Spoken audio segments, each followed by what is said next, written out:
Welcome back to another episode of the TitleTown Rundown podcast here on YouTube. He is Kyler Quelch. I am Joey Matroni. We're back with some MLB, NHL, and NBA talk getting set for today's episode. And we'll also get into the latest on Merrimack baseball as well. But as we've started every episode so far, it's becoming a little bit of a trend.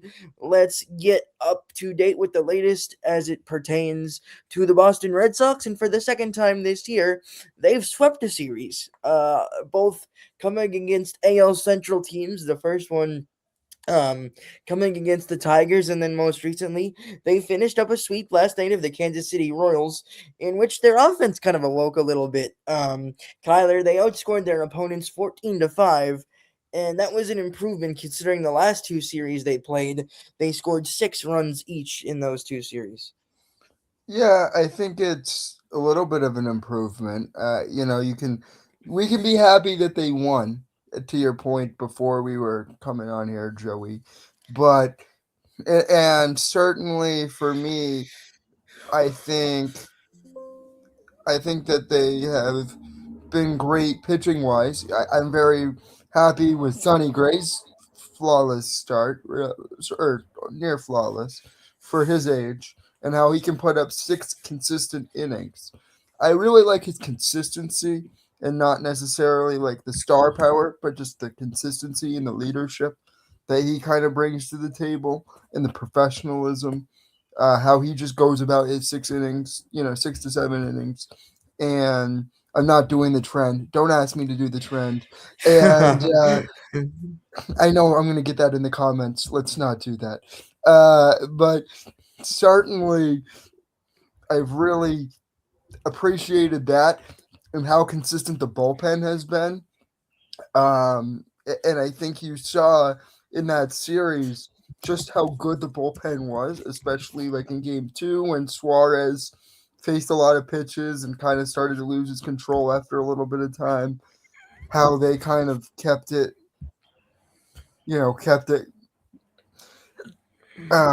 at bay.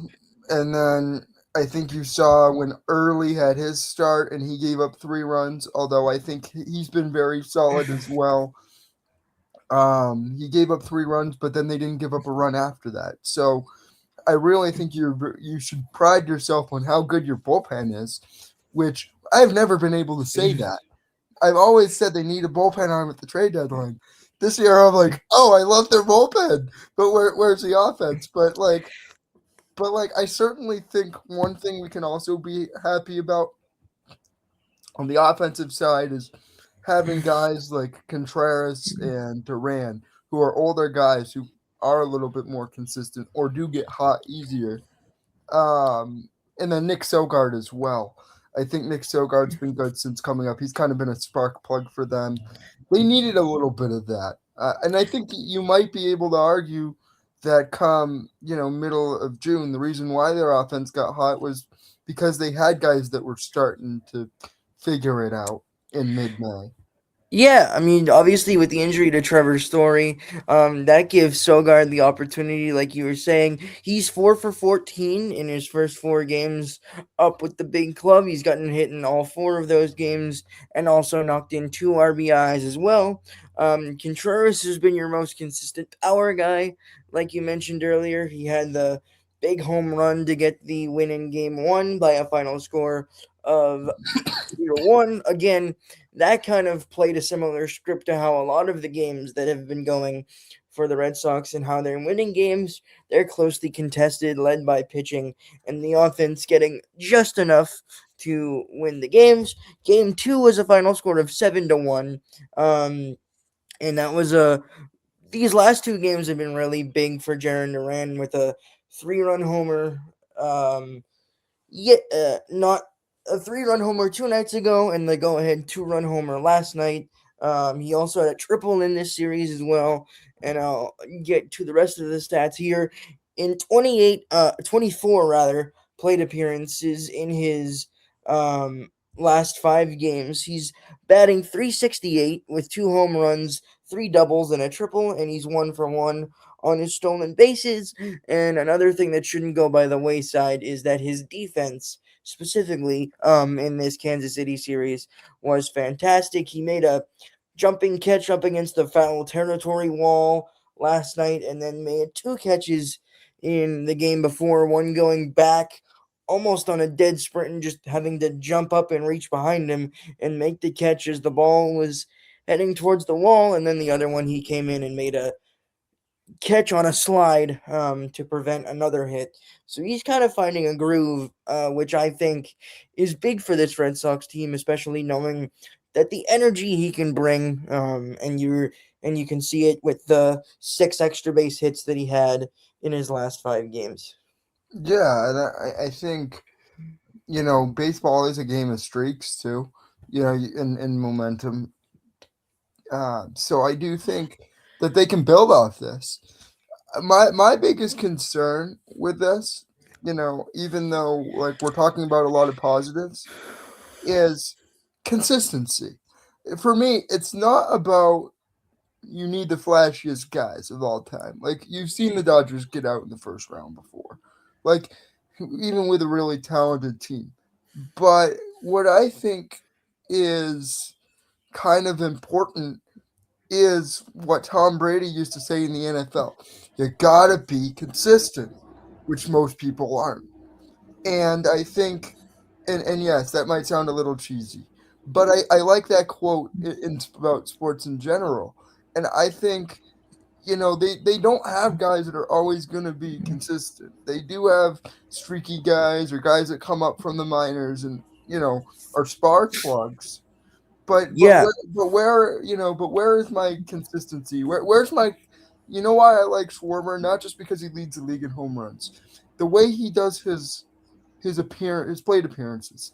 He walks more than most guys. He's selective. He's like David Ortiz. I'm gonna drive the pitch that I really want, but I'm willing to take the pitches outside of the zone that you're yeah, not gonna give me. And I think a lot of these younger guys, they kind of go swinging for the moon sometimes, and it's like, and yeah, that happens with analytics too, where they're encouraging the long ball more, but I think they do have to kind of play this way of getting hot, but you can't rely on just getting hot and hitting home runs. You have to, be willing to put a line drive out there. You have to be willing to take more pitches. I think that comes with time, but again, they don't really have that structure that allows them to do that, and that's really my critique there. However, one thing I really like about this is you see guys like Contreras and Duran and Sogard, they're all older guys on the club. You're starting to see them play well, and certainly Story wasn't playing well, and he's an older guy. But when he's healthy, he's good. I mean, last year from this time to June, he was incredible, and even in July, he was decent. But I think you need guys that don't get hurt. You need guys that are getting those consistent at bats. You need guys who can hit the ball or throw the ball. And I think we're not looking. I think we're looking at like individual stats or things like it's like that's all that matters. Um, how about consistency? How about just trying to do the same thing over and over again? I know that that's boring, but look at what Sonny Gray's doing. Look at what even early. I know he struggled a little bit yesterday, but his ERA is pretty consistent and pretty fair. So I think that like you need and look at what Christian Crochet can do when healthy. So I certainly think like guys like Bayo and I like Rafaela, but I think that he gets a little streaky sometimes. Um, it's guys like that kind of drive me crazy because 1 minute they're the best player on the team, and the next we're talking about how they stink and they should get out of Boston. So I think we need to really kind of focus on that in terms of roster building and even organizational building because I think that there's a double standard by ownership right now where you have to save money, but yet you have to try to appease the fans. So that feels like a double standard to me, and maybe that's a little too deep for what you were thinking, but Well, what I can say, or what I can add, in terms of you mentioned having the veteran presence earlier for the young guys, I think Wilson Contreras has kind of stepped into that role nicely, especially with the struggles of Trevor Story.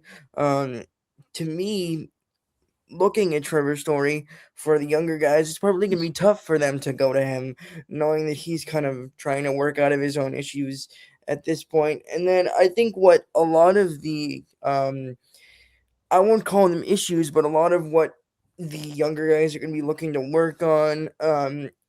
Marcelo Myers getting some more consistent at bats. You mentioned Don Rafaela earlier. I think what they're looking to continuously improve on is their plate discipline, not being able to expand the zone, mm, and being able to take the pitches that are outside of the zone all the way through. Take more walks when they can get them. And then you were saying earlier as well, looking at that one pitch and knowing what you're gonna do with it if you get it. yeah, I mean, I certainly think like that's what I'm getting at is kind of with having a younger group, your challenge is kind of like working on that plate discipline or working on being more consistent. And that comes with more at bats and more experience too, right? And I think when you're in a flux of trying to figure out what your roster's looking like, and that was kind of what happened a lot last year, and you're starting to see it get better and better progressionally. Um, it is you don't have that experience, especially at the big league level. Like you can say, "Oh, I did it in the minors," but that's a huge difference. But there's a huge difference between being a 4-star player, like a ball player, versus being an MLB guy who's able to adjust to the major league level. And I think a lot of these guys have done a great job of that. And I am going to give them credit, and I think that a lot of them have done a good job of it. And I'm not critiquing them. I think Meyer should be a shortstop full time. I think Story should be bought out of his contract, and you go out and you get a piece that can play at a different position. I think you need to kind of be willing to kind of look at other veteran options at different spots, maybe third base. How about you should have signed Bregman to come back? Like this is the thing. I think they were really kind of missing that piece, and I think Contreras is starting to become that guy. I think Gray's a guy like that. That's a veteran leader. I think Chappie is too. Um, like they're good veterans that are professional, know how to do their job. They do it, but I think that's kind of a thing that they were really missing, and I think that I think they are going to get better. I do think we shouldn't make our opinions really known until August, but I am just cautioning that these are kind of the things that we're talking about that I'm not sure ownership's really talking about. And I'm just making that point to be fair. And I think a lot of Boston media is going to make that point. Yeah, It is the Titletown rundown. yeah, and I think that um, this series is it could end up being something that turns into a run for the Red Sox. I think that that's kind of what the ultimate goal is. They played what I would consider a much more fundamentally sound series um, in the 3-game sweep over Kansas City. They were not able to take advantage of mistakes that Kansas City made. They were able to there were some times where they again struggled to get runners in with early runners on base in an inning, but at the same time they were able to get some runners in throughout the series as well. And the more consistent they become at that and being able to spread their offense out over multiple innings, I think is even better, because the more that happens, the more pressure becomes taken off of the pitching staff. But then again, you started out with it, Kyler. Looking at the bullpen, the more and more that the starters are able to go 6 innings and deeper, the more confident I become because you have that three-headed monster combination of Justin Slayton, Garrett Whitlock, and Aroldis Chapman in the seventh, eighth, and ninth, if you need it. But even then, you look at last night, specifically the way that Chad Tracy was able to piece it together. Greg Weissert pitched an inning in a third and didn't give up a run, and then Giovanni Moran came in and got his out that he needed to get against Jack Caglione from the left side. Got that lefty lefty matchup, and that worked out perfectly. I believe he got the strikeout of Caglione, and then it came down to Chapman, who did have some traffic, but was able to work his way through it, and he is He's the still best at getting guys on and getting out of the inning. He's I like was the gonna best at it. he's still perfect on the year in terms of save opportunities. So things continue to get better, and they'll end up against another AL Central opponent coming up. They have their second series of the season coming up against the Twins. There's a bad taste in the mouth from the last series against the Minnesota Twins for the Red Sox. They lost 2 out of 3, and it was obviously the one where the talk about Crochet started to happen. It was the most we'd seen him um, struggle in a Red Sox uniform. He gave up 11 runs, 10 of which I believe were earned, and then not That's when so the long fall of the Roman Empire happened. not so long after that, he did find himself on the IL. He's still working his way back, and was they did a report and during yesterday's game as well that he did his first up and down in the bullpen, and then he is showing excitement to be able to get back and throwing live shortly as well. So soon enough, I believe Red Sox fans will once again see Garrett Crochet, and we know what he can be, so I have the confidence that he can eventually find that, and then he would be added to what has already been a stellar stretch of starting pitching. Um, What do you think happens with Brian Bayo when that happens? um, I'm not so sure that he's going to be sent down, but what I do think we found out is that there's something about um the first inning that has been a real bugaboo for him.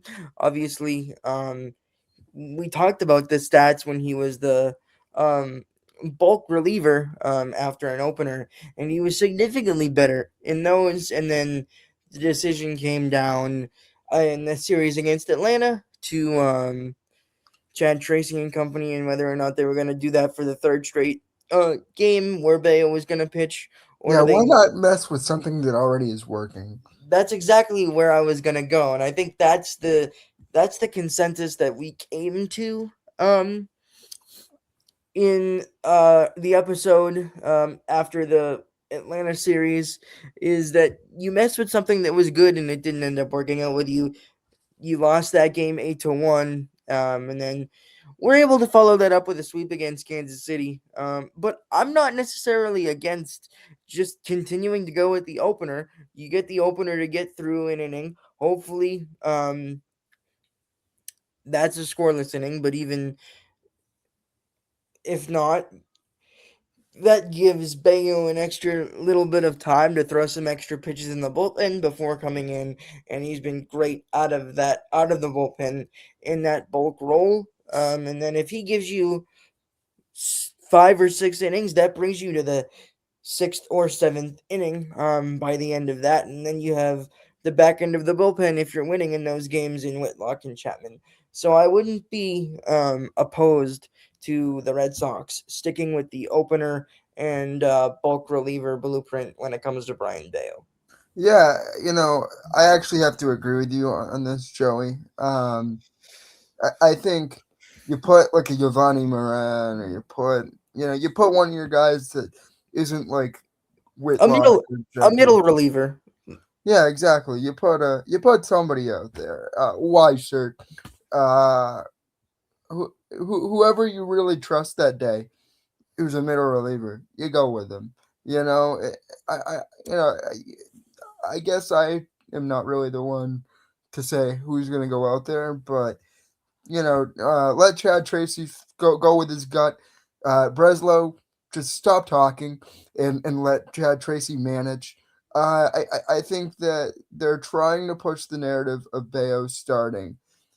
He is always a streaky starter. If you look at his stats, he either starts horribly and looks like a single A pitcher, and then looks great in the second half, or he starts out as a Cy Young award winning pitcher and then looks like a double A starter at the end of the year. He has never been able to really piece together a whole year of again, that word consistency. So like I like a guy like Bayo, but maybe he's more of a multi-inning guy or a bulk guy. I don't care how he does well, as long as he does well. Exactly, and I think that this season has proved that coming out of the bullpen and being the long reliever um, has worked way more than it has starting out. And I think that in a season where the Sox now find themselves only 5 games below 500, they're in a part of the season coming off the sweep against Kansas City, where just stringing as many wins together as you can is the goal. You don't even have to sweep the series. It's more so just being able to win the series, which you didn't do with the exception of Kansas City. You lost the 3 series prior to this one. Um, so getting the job done against Minnesota is important. Minnesota comes into this series against the Red Sox with a record of 23 and 27. So 1 game better at the moment in comparison to the Red Sox. But after yesterday's win, the Sox are only 2 games out of a playoff spot. So they are kind of. I know it's early to talk about the playoffs with But they're really the, not out of it, is what you're saying. no, that's exactly what I'm saying. And the first game against Minnesota will be their 50th game of the year, and they'll either be 23 and 27 or 22 and 28 at the 50 game mark. And with how mediocre, I guess you could say, the American League has been, they are by no stretch of the imagination out of the playoff race. And in that, it just becomes more and more important that you can string wins together. So let's say you get a little bit, you get some momentum. You're kind of above 500, right, Joey? What Yep. would you target at the deadline? What would you say is top priority for them to really go on a run? Um, I think that it's gonna come down to what Craig Breslow did not do a good enough job of approaching in the off season. I think that at best Caleb Durbin and Andrew Monasterio have shown flashes. Particularly like Caleb Durbin's defense, but he and Jarren Duran, with the exception of this Royals series, obviously Jarren Duran has improved his average mightily after his performance against Kansas City, but Durbin and him had averages under 200, I believe. Durbin still stands there alone now after the improvement from uh, Jarren Duran, and Isaiah Kiner-Falefa's also been a part of the defensive alignment for the Sox in this stretch without Trevor Story, but it comes down to, are you going to have enough offense to consistently win games?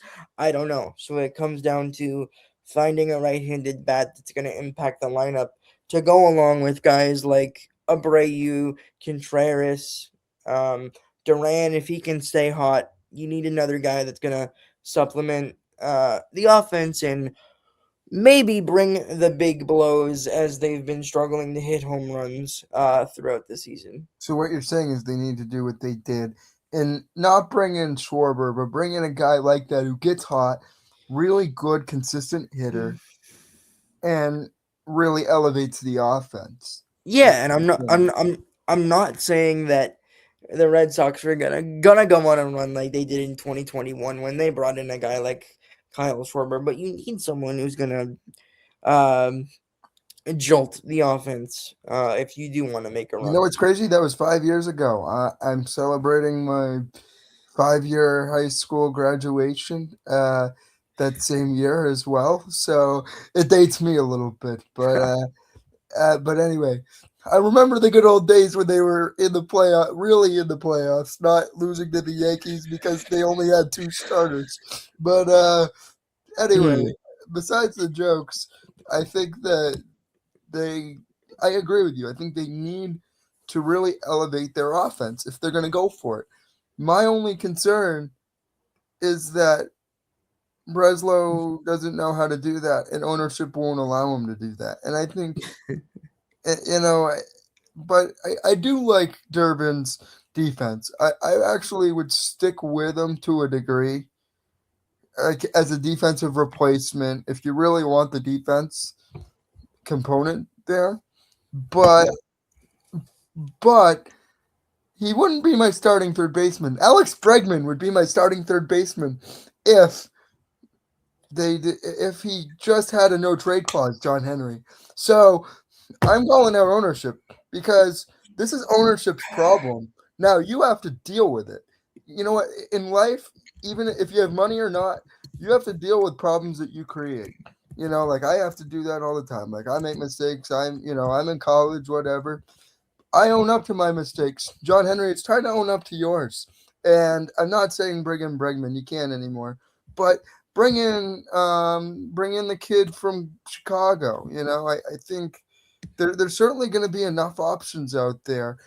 Bring in Paredes as that was always kind of an option on the table. Yeah, that was an interesting one. Um, And I'll he's be in Houston, but he's a great one. I uh, think that becomes more of an issue because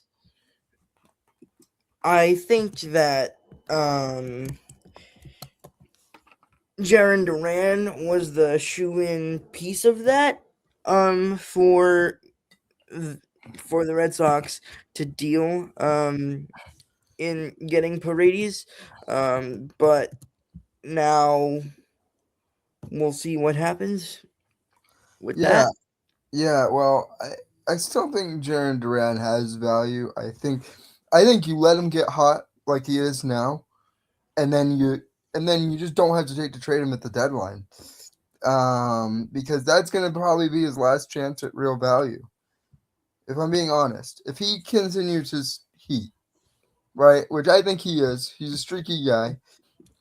Yeah, but then to me it comes down to who are you gonna get in return, and is it really gonna end up being better than what Duran can give you on I a mean, good I day? think he's better than Durbin, and I certainly think he's probably more consistent than Duran. That's Yeah, that's a possibility too, but we have time to get to that down the road. But I think that he's going to be again one of the names that is talked about, and I think you're right in saying that it's going to happen close to the deadline, if anything.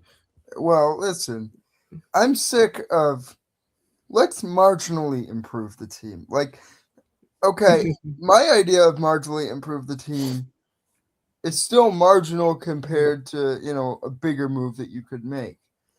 Like, for example, I'm not in on getting trying to think of somebody really like okay, Schwarber now that he's become the player he's become.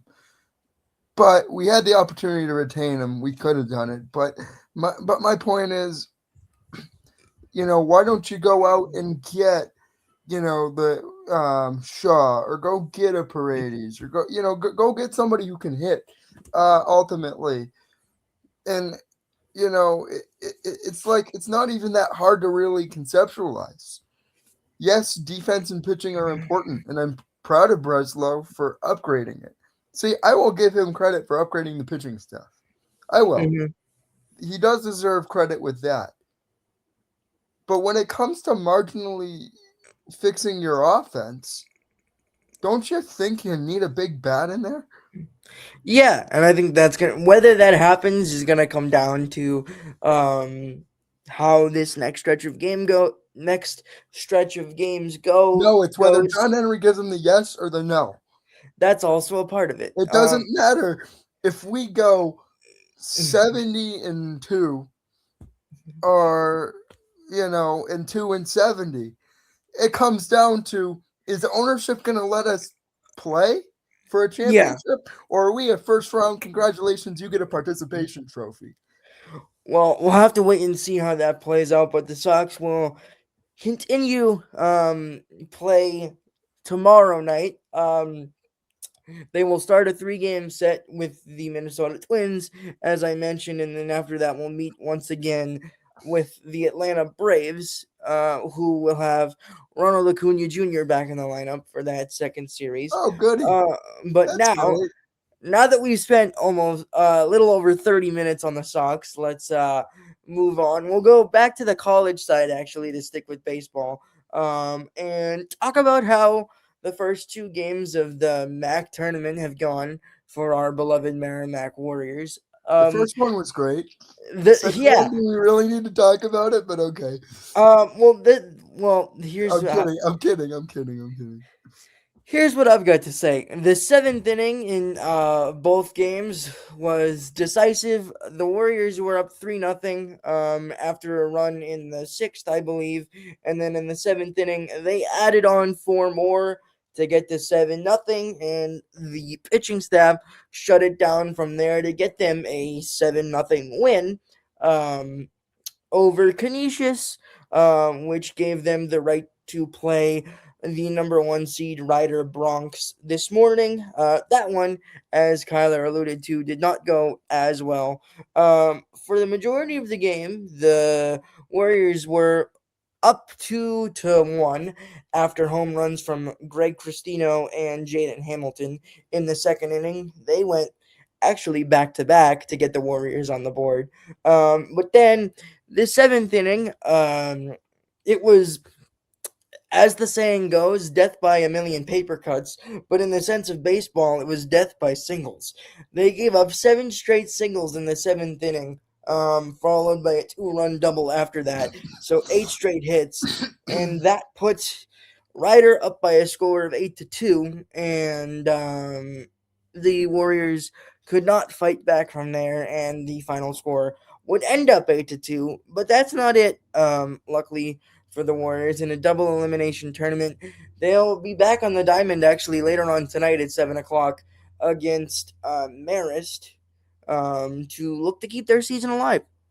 Yeah, I actually like this double elimination tournament. Because most of the time in college sports, you're one and done. If you have one bad game, it's like, you're done. Yeah, Um, and especially like football, basketball, hockey, lacrosse, all of those sports, it's like you're one and done. And so I like the ability to be able to bounce back from a bad seventh inning is really what it was, Joey. Because they were up 2-1 on Ryder, and I certainly think they could compete. They didn't really have their best arms out there either, and I think that the I actually would say that the middle to later frames of the game, from the fifth to the seventh, are really really important. Um, because as you alluded to, you get more base runners as the game goes on. A little bit more fatigue.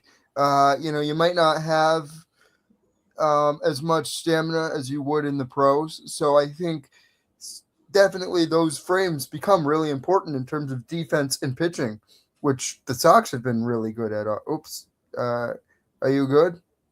I'm good. Yep. Yeah. So Absolutely.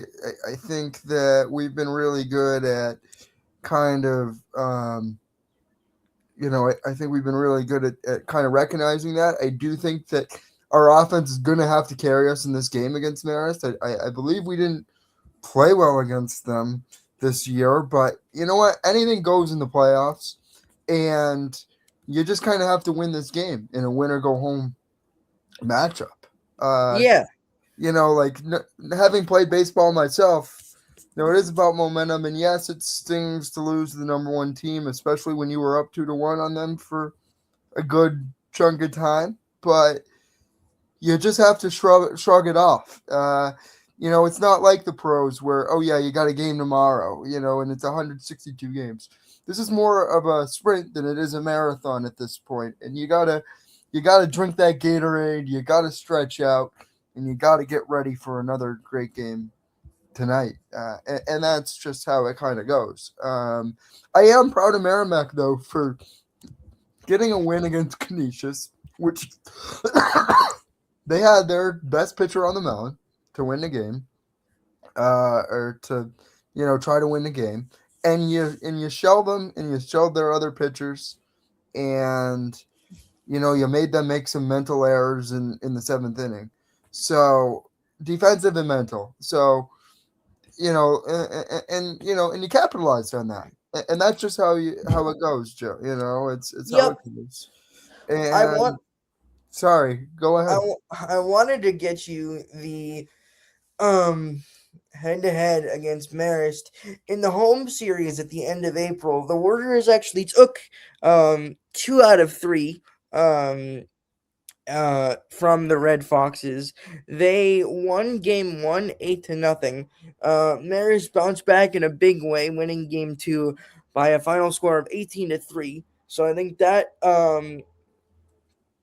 shows you what Maris can do, and I'm sure head coach Brian Murphy will be very aware of how the Marist offense can explode for those runs.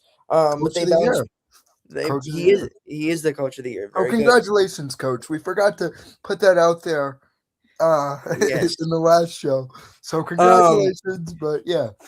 and then he had his guys ready to go in game 3 on that Sunday, and they won that one by a final score of 13-7. And just getting more to the strategy of this game, especially in playoff baseball, it becomes a lot less about innings that pitchers can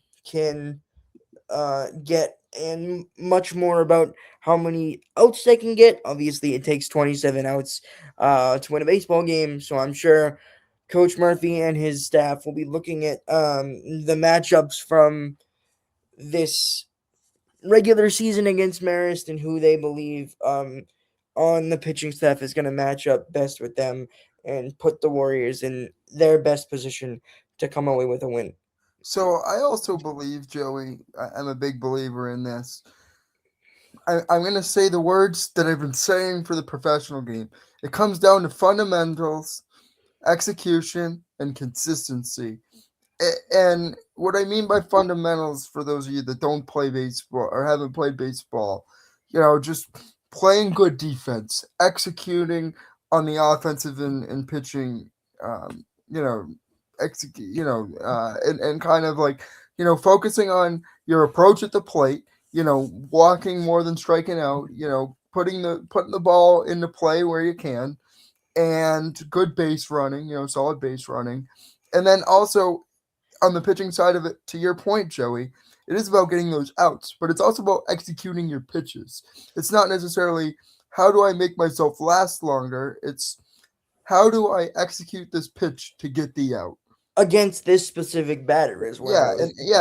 and and what sequence is going to do that. So it becomes a game of pitcher, catcher, pitching coach, head coach, everybody kind of working together, infield, outfield, everybody get high alert. Like I said, I always heard, head on a swivel, in hockey and in baseball. That's one of the phrases I heard in both sports. Head on a swivel. Just keep high alert. I know you're getting tired. I know you're playing. 2 rounds of 27 outs, but let's go.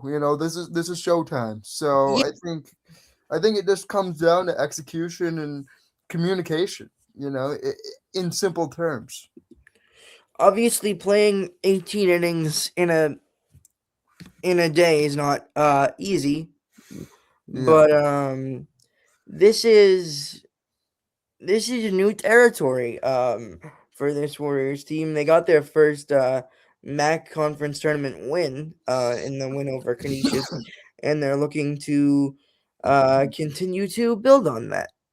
And let me just add that I know you've been around for a couple of years, Joey, but I'm going into my 4th year at Merrimack, and our baseball team has never been talked about at Merrimack.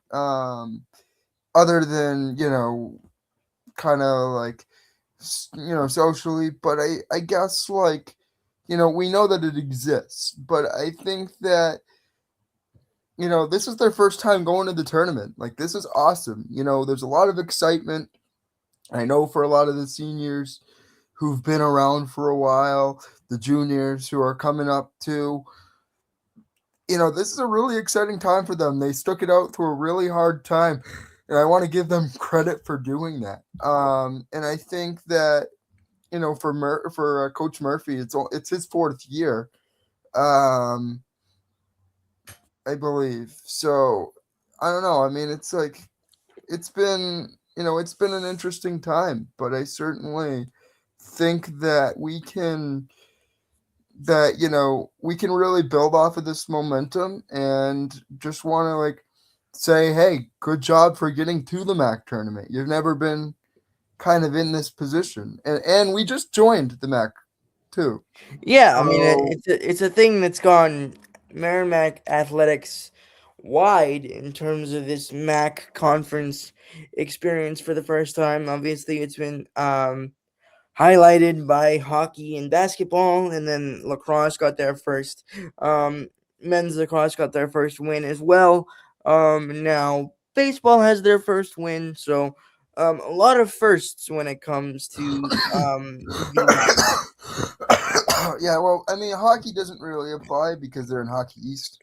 True, I should have mentioned that. But But yeah, they I obviously they I got a meant first big win though. They got a I huge I win. meant that in terms of general playoff success. I should have been more specific on Yeah, no, I uh just wanted to correct that quickly, but yeah, the general playoff success has been that we are going to compete. And hey, if Red Sox ownership and Merrimack Athletics were collaborating, this would be an empire. I truly believe that. But honestly, I love how we're just striving to be competitive. And having been around a lot of different teams in athletics at Merrimack, it's just so fun for me to see these guys experiencing it when a lot of these guys really kind of stuck it out for a couple of years. yeah. And we'll be sure to keep an eye on the game tonight against Marist and see if the boys can keep it rolling and continue their success this season. But as you said, this is new uncharted territory, so already a form of success this season for the Warriors. But let's move on now to the NBA playoffs, which I know we wanted to get to on the second episode of this week. Let's first start out with on the Western Conference side. We're now split after the first two games between the Spurs and the Thunder. Obviously, a lot of the talk comes down to the stars of the two teams. Obviously, back to back MVP Shea Gilgeous-Alexander had a tough first half in game one. I believe he only had 4 points. He got his in the end, but it was Victor Wembanyama who took over in game one for the San Antonio Spurs to get the win. He had 41 points and 24 rebounds, and he is the term unicorn gets thrown around a lot in the sport of basketball, just with the play style of a big man with the athleticism that Victor Wembanyama has, and it was just on another level with the 41 points and 24 rebounds in game one. He was really able to get whatever he wanted, and it showed. He was able to work his way in the post to really get where he needed to get to. Um, and but then also late in the game was able to hit a three from about 28 feet away from the basket. So that again just shows how special of a player that he is. But SGA was able to answer back in game two with 30 points and lead the Thunder to a 122-113 win in game two. And they're both going to be happy to be able to get the wins that they get. But now the series shifts to San Antonio, and let's see if the Spurs can capitalize and take home court advantage for the rest of this series. These guys are the future of the league. Um, in Wembanyama and SGA. I also think Castle as well. I think he's a good supporting player for Wemby as Absolutely. as he had 25 even in the loss to the Thunder. But these two teams, I could see them being kind of the rivals to each other that meet each other in the Western Conference Finals every year. Like this is what you're this is like the new kind of like the new chapter of the NBA, if you will. I get that Oklahoma City kind of won last year, kind of before they were really fully kind of where they wanted to be. When a bunch of like top seeded teams like the Celtics and others kind of got knocked out, but in the East was kind of weak, which is a trend, as we've noticed, right, Joey? We've noticed a trend. I told you before or we were talking about it before our show, that whoever wins the West is probably winning the NBA championship, and it's really going to come down to these two teams and these two youngsters. And I've always said, I've said this on another episode, that in the regular season, Sam Hauser, Baylor Shire, any of these guys can have 30 points a game. But in the playoffs, it's about your stars and some role players to an extent. Who is going to step up when the stars aren't there? But it is about the stars. Like when when the Spurs won the first game, it's because Wemby had 41 and 21, 41 points and 21 rebounds. So like he is a unicorn. Like nobody else does that. Like Bill Russell does that, right? Or Wilt Chamberlain does that. Not but they do it the old school way, not quite the way Wemby does it, but certainly like that's what it reminds me of is the 60s and the big men that were just enforced on the white dudes, like I think it's totally like I think it's totally different now, but I think we're talking about that sort of stature. And definitely with Gilgeous-Alexander, he bounced back in game two. You knew he was going to. Alex Caruso was the best player for them in game one and still had 17 points in game two. And I think your question, Joey, was what is Alex Caruso going to look like? And here's my answer to your question. I'll even answer your question and then let you have an answer at your question. Listen, Alex Caruso is a very good role player. Very good. But he's not a superstar. It's going to come down to how Shai Gilgeous plays or how Wemby plays. That's what it's going to come down to. And, I think Castle can kind of play into that. I certainly think there's other young players that, I actually don't recognize a lot of the players in the rotations because I don't follow the NBA as much as I used to. it's because these are such young teams. I don't recognize a lot of the players, so I think it's going to come down to what kind of what the superstars do, and how it's managed. Although I did joke with you that I would love Greg Popovich from his TV or from Zoom to coach the Celtics. I really would love that. A little walkie-talkie action, maybe. Uh, and Tatum for Wembanyama, but Well, The French Bill Russell, if you will. But I don't know. I don't know if anything like that would ever happen. But to answer your question on the X factor, outside of the superstars on these teams, I'm very interested in how Alex Caruso is going to continue to play in the series. Obviously, there's the thought process throughout the NBA that the role players usually play better at home because they're more comfortable in their arena. So I'll be interested to see how how everything, I should say, translates into these next two games in San Antonio.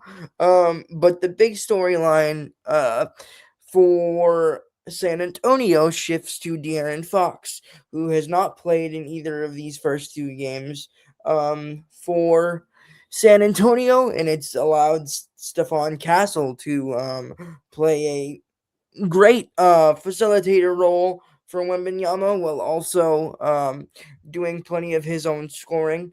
In last night's game, Castle finished with 25 points and 8 assists, so that's a great example of getting it done both with his passing and scoring. But I think the possibility of having Fox, Castle, and Wembanyama all on the floor at the same time would be a welcome sight for Mitch Johnson in San Antonio. Um, so that'll be interesting to see if Fox will be back on the floor in game three. yeah, and I know that Popovich isn't the coach anymore, but he definitely had a big role in assembling the team. I'm certain that the front office has consulted him, and I think they've done a great job of rebuilding the team. By the way, it was really hard when they. Of course, I grew up in the Tim Duncan era, and Mono Ginobili and Tony Parker and all these when Kawhi was young. I was kind of growing up when Kawhi was coming up through the ranks. So it's kind of like nostalgic to see them be relevant again. And that's a little bit of personal opinion, but I definitely think it comes down to that. OKC, kind of same thing when Durant got traded, and Russell gets traded. You know, Serge is gone. But definitely, I'm definitely dating myself here. But it was definitely kind of refreshing to see this new, younger version of these teams, and it's definitely. I think it's definitely going to come down to which superstar plays the best in a 7-game series. I think it's going to Yeah. come down to 6 games at least, if not 7. So Oh, absolutely. I would these are say, the best two teams in the NBA. Let's be honest. Uh, and they have been, and obviously, the Celtics have been in there too, but of course their coach is so soft that whatever. But I'm just gonna keep shooting my shots. But yeah, other than the Celtics, those two teams have really proven to be good. let's move back on now to The Eastern side. San Antonio, and one more quick thing on San Antonio and Oklahoma City, and then we'll go to the Knicks and Cavs, and then we'll quickly go to the NHL to finish out this evening's show. But another thing on the injury side for San Antonio, Dylan Harper went down with a likely hamstring injury and did not return after being officially ruled out with about 9 minutes and change to go in the third quarter. Um, and he was the one kind of filling in for that bulk role of De'Aaron Fox in the backcourt alongside Stephon Castle. So without with the possibility of still being without Fox and now being without Dylan Harper, the pressure is going to continue to fall to that duo of Castle and Wembanyama. And more specifically, the focus is going to go on Wembanyama defensively for OKC. Isaiah Hartenstein talked about in one of his interviews during Game 2, actually, that in Game 1, he and the team believe that Wembanyama got way too many easy looks inside, so they tightened up the defense, and Wembanyama still had 21 points and 17 rebounds, but in comparison to his 41 and 24 from Game 1, it was an improvement, and I feel like we can only expect the defense to intensify on Wembanyama for the remainder of the series, especially um, because this series is shaping up to be one that's closely contested, and it seems like it's going to go at least 6 games. But now, let's move on to the Eastern Conference side, where, in my eyes, the pressure immediately falls all the way on the Cleveland Cavaliers after they blew a 20. They were up by as much as 22 points in game one before the New York Knicks went on a 44-11 run to end the game and get their game one win on the back of Jalen Brunson's 38 points. And looking at how that went down, Jalen Brunson was just outright attacking James Harden on the defensive end. And he was getting to his spots and knocking down the shots. And then Landry Shamet, of all people, hits the dagger corner three to seal the victory for the New York Knicks. But again, Jalen Brunson, as much as it pains me to say as a Celtics fan, uh, continues to prove that he is one of the most clutch players in the league today. Yeah, well, first of all, let me talk about James Soffin real quick with how soft his defense is.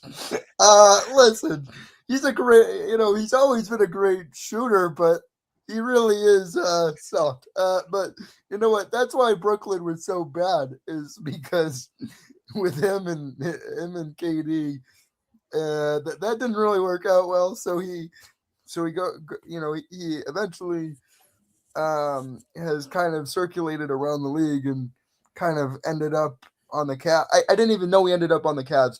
That's how much I paid attention to the NBA this year because I think it's become the WWE. But like, let's be honest, I think that there aren't as many good storylines, so I'm just not as like into it. Although I am into kind of what's happening out west, but I think this East is so bad that like that the Knicks are just all of a sudden like good because they have the most clutch player in the NBA. Okay, yes, Brunson's good. Okay, and he's not as good in the regular season as he is the postseason, but that's what the Celtics need. Give me Jalen and Webby and get rid of everybody else. Seriously, Whoa, I whoa, whoa, mean, whoa, whoa. Hold and on, hold on, hold on. and now no, they would win the title by themselves. But I'm just saying that. That wasn't the conversation we were But no, no, having. no. Okay, hold on.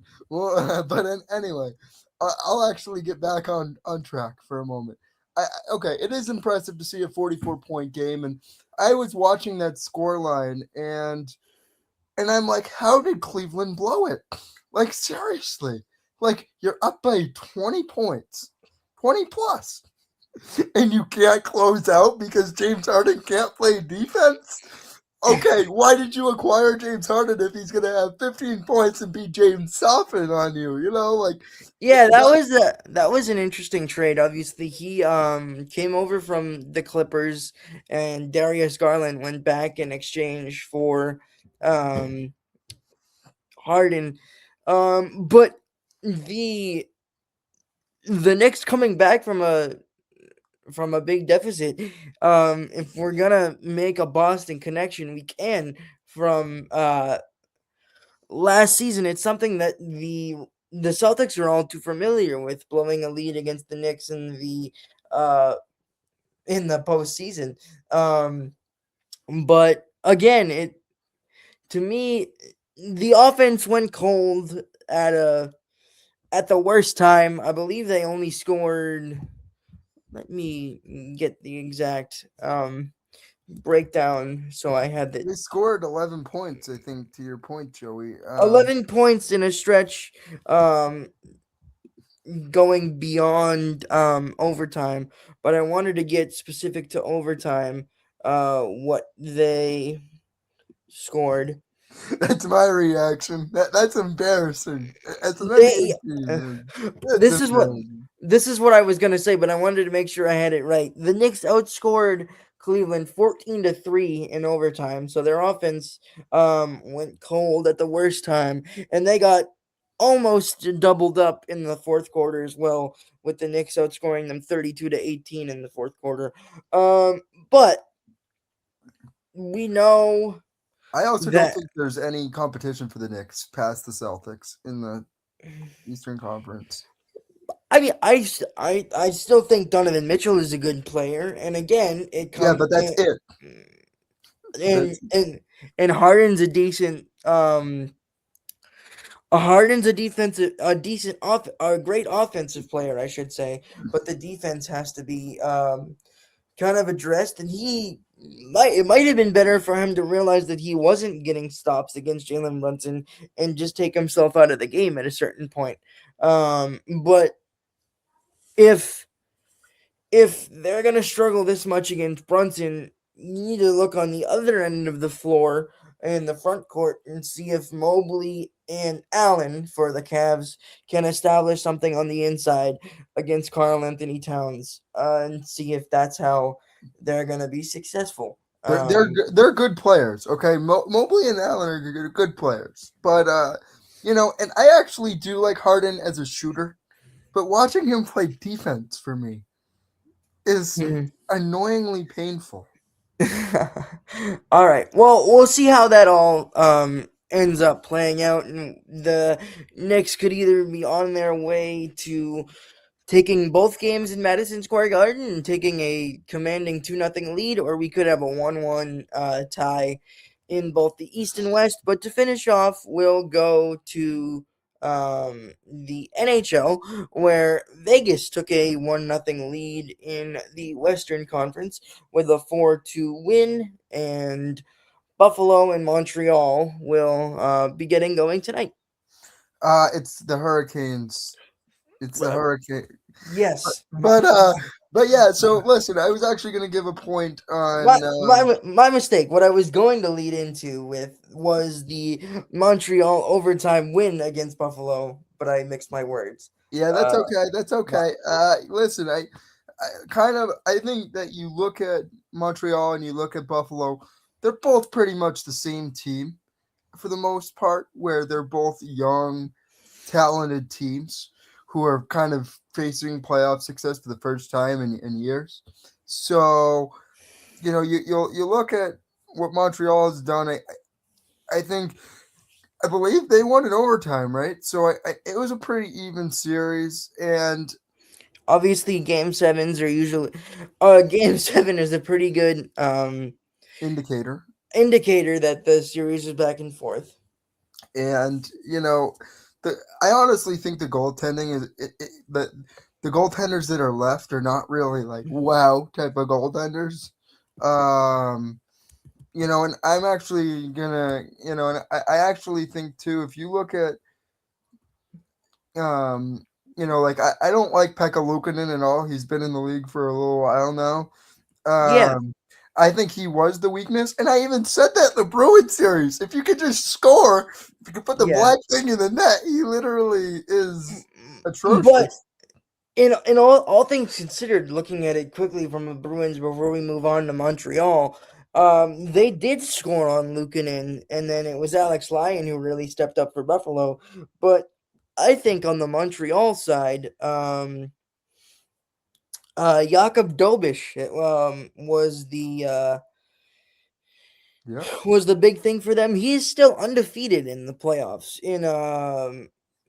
Or not undefeated. Sorry, I'm looking at the wrong uh part of the stat line. He has 9 wins in 17 career playoff games. Still no shutouts. That was the zero I was seeing, not 9-0. My mistake. Yeah, That would well, I actually had the box score up in that game. Alex Newhook, the former Colorado Avalanche guy, he's been pretty good for them. He scored in that game. And in the playoffs, he's had 7 goals and 2 assists with 9 points and a +5 for them, and that's certainly good for the playoffs. His career has been 18 points total and 9 goals and 9 assists, but in 46 games. But he's finally getting his chance on a young team. So I think that really kind of helps. I think old trusty Philip Deneau. I looked up his stats because I'm like, hey, I know he's been in a Habs uniform for a long time, and his 1 goal was in the overtime game. It's like in game 7. That's the perfect time to score. Uh, but yeah, I mean, I certainly think that this was kind of an even series, and I think that the winner knew that they were going to have their hands full against a very strong Carolina team. By the way, who's Carolina hasn't lost a game. This is their year. I mean, if they are going to win, this is their year. But I don't think they beat one of those teams in the West. I don't. It's I feel like we're a broken record saying that the West is better than the East, but it really is. But I really am gonna say that for this Canadians team, they really have to play right away to win, because if they lose the first game, the odds of them really going forward, if they get down 1-0, 2-0, it can very quickly get sour for them. yeah. I think that they're gonna be ready to play a competitive series coming off the 7 game series win over Buffalo. The one thing I eh, worry about for Carolina, sorry, is mhm, that they've been sitting a little bit longer than this Canadians team. We saw that with the Bruins when they went on their yep, runs. and you So it's the shelf life there. You're on the shelf for a little too long, and you're not playing at that level. It's like it that's makes a the difference. it's the rest versus rust discussion that is the same throughout all sports. But it's really been a specifically long time for the Hurricanes, and it's a credit to them for how well they've played, um, sweeping both of the series so far this postseason. Absolutely. I mean, and we wish both of luck to best of luck to both teams. Um, are you good with moving to the West? Yeah, let's finish it out with the West. Uh, so you know, the West, they just had their first game. Vegas and Colorado. Colorado has been the best team in the West for a long time. We've known how good this Colorado team has been, and the Golden Knights won 4-2. They won the second period 2-0. They got two in the third. Colorado was able to get two in the third as well, but Vegas took it from Colorado in Colorado. So that's kind of a headline. And when I was looking this up, Joey, I believe that since Coach Tortorella has taken over, Mr. Controversial, uh, since he's taken over, they have been tortorella, where they have been on absolute. They've been on absolute fire with a 16-4-1 record since Tortorella's taken over. Yeah, and I And think that that's a strong example of what the firing of a head coach can do. Obviously, they fired former Bruins head coach Bruce Cassidy with about 8 games to go in the regular season, and they've been great since then. You just said 16-4-1. They're now in the Western Conference Finals. They take the first upper hand, getting the 4-2 win in Game One, and we'll see if they can um, propel that into getting a game two win. And I I think, actually thought they had the better goalie in Carter Hart out there, as mhm. well over Wedgwood, who's been a career backup. But I think too, when you look at a guy like Tortorella, I was actually talking to somebody else about this at the beginning of the playoffs. Tortorella isn't necessarily known for his lovely credibility in the league. In fact, he was just fined 100,000, as we talked about in the last podcast episode. But I think what he brings is that fire that he is a tough coach, but as a hockey player, I love that. I love a coach that will rip into you a little bit, get you fired up, because that's what Herb Brooks did in 1980, and he won a gold medal. Um, Yeah. but I think that those coaches are also the more relatable coaches. I do think on a rebuilding team like Philly, like I said previously, that isn't necessarily going to work because they're a younger team. So the message might not get through, as well, or it might not be received well. But on like an older team, that message is definitely received better. And I think you're seeing that with a lot of veterans being there in the Golden Knights. They have a lot of guys who've played for a long time. So, and they signed Marner in the offseason. They have Hurdle, Hannafin, Theodore, Carlson, Carter Hart, They've been um, Michael. they've been strong from the very beginning when they started in 17-18, and have only continued to improve from then on. Yeah, and they every year they've pretty much made the playoffs. But I think the reason why they made that firing is we want a cup. We want to get the cup this year. We have on paper we have a really good team, arguably the best, and you know along the lines with Colorado and Carolina, but we weren't quite playing that way in the regular season, and maybe our players weren't. They kind of slipped at the end of the season, and I think they really did need like a change of voices because Mhm.